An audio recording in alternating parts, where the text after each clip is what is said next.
Have you ever found yourself wondering if there's some kind of universal guide to making the right choice, like a cosmic rule book for living a good, meaningful life? Well, today we're going to dive into an ancient ethical framework that's pretty much exactly that, the concept of Dharma. So, to help us wrap our heads around this huge topic, we're going to use this really beautiful metaphor from our source material. I want you to picture Hinduism not as just one single thing, but as a lotus flower. It's this unified whole, right? It's rooted in these shared beliefs, but it blossoms into all these diverse and gorgeous expressions, these petals. And just like any plant, if you want to understand the flower, you have to start with the roots.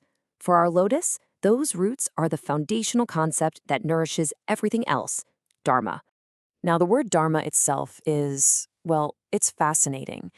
It doesn't just translate to religion, like we might think of it in the West. It's so much broader than that. Think of it more like a universal law that governs literally all action.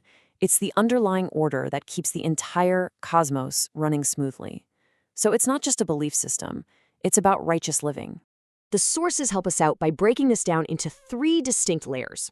At the very bottom, the bedrock, you have Sanatana Dharma. These are the eternal, unchanging laws of the universe, like gravity. Then you've got Samanya Dharma, which you can think of as the general ethical duties that apply to all of us. Be honest, be kind, forgive people. And finally, there's Vishesha Dharma. And these are the specific duties that are tied to your unique role in life, your job, being a parent, your place in the community. So, now that we have the roots established, let's move on up the stem of our lotus. These are the pillars of that Samanya Dharma we just talked about, those universal principles that guide our actions, no matter who we are or what we do. First up is ahimsa, or non-injury. And this is a big one. It's not just about not getting into a physical fight. It's about avoiding harm in everything, your actions, your words, and even your thoughts. The sources tell us that things like anger, greed, and jealousy are actually the roots of harm. So practicing ahimsa is really about working to overcome those inner struggles. Next up, we have satya, or truthfulness. And again, this goes way deeper than just not telling a lie. Of course, it's about being truthful in what you think and do. But here's the key part. It's also about recognizing that words have immense power. So satya means you use language with real care and thought. And our third pillar is brahmacharya, which means self-restraint. Now, this is really just the principle of moderation. It's about avoiding any kind of excess that just drains your vital energy, whether that's overeating, overworking, you name it. The whole idea is to discipline your senses and channel that energy towards something higher, toward your own spiritual growth.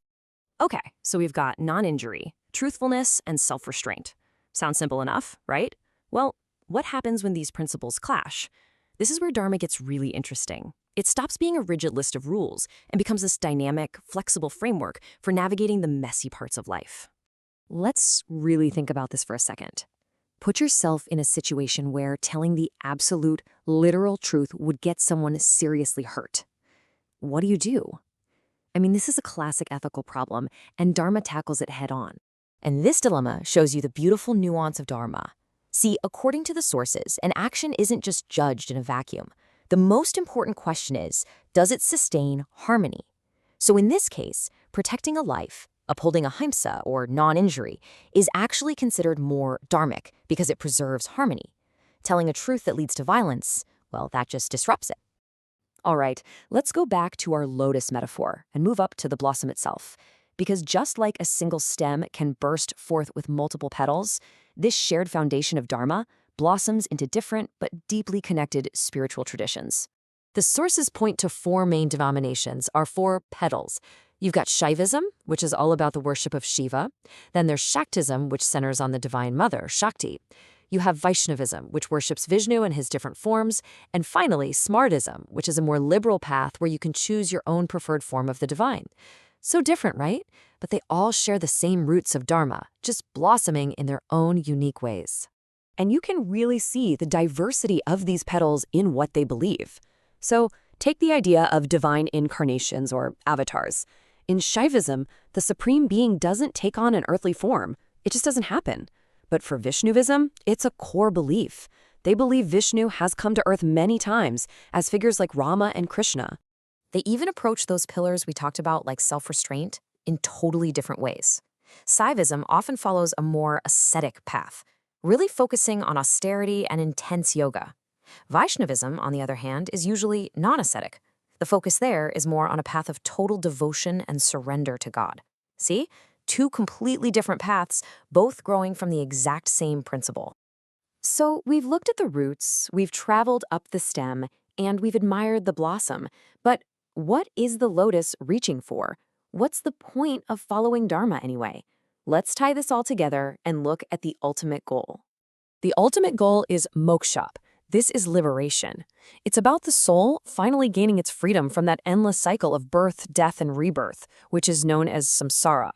So whether you're on an ascetic path or a devotional one, living a dharmic life is all about learning life's lessons and fulfilling your karmas until you finally achieve that state of spiritual release. And this iconic scene from the Bhagavad Gita just says it all, doesn't it? You have the great warrior Arjuna, and he's facing an impossible choice. His Vishesha Dharma, his duty as a warrior, demands that he fight a war against his own family to restore justice and harmony. It's this profound spiritual struggle, but it shows us that understanding and fulfilling your personal dharma, that is the path to liberation, to moksha. And that really brings us to the final thought here. The sources define dharma as the right way of living, acting in a way that aligns with your own essential nature. So I'll leave you with this question to ponder. Just looking at your own life right now, what is one small action you can take today to bring a little more harmony into your world?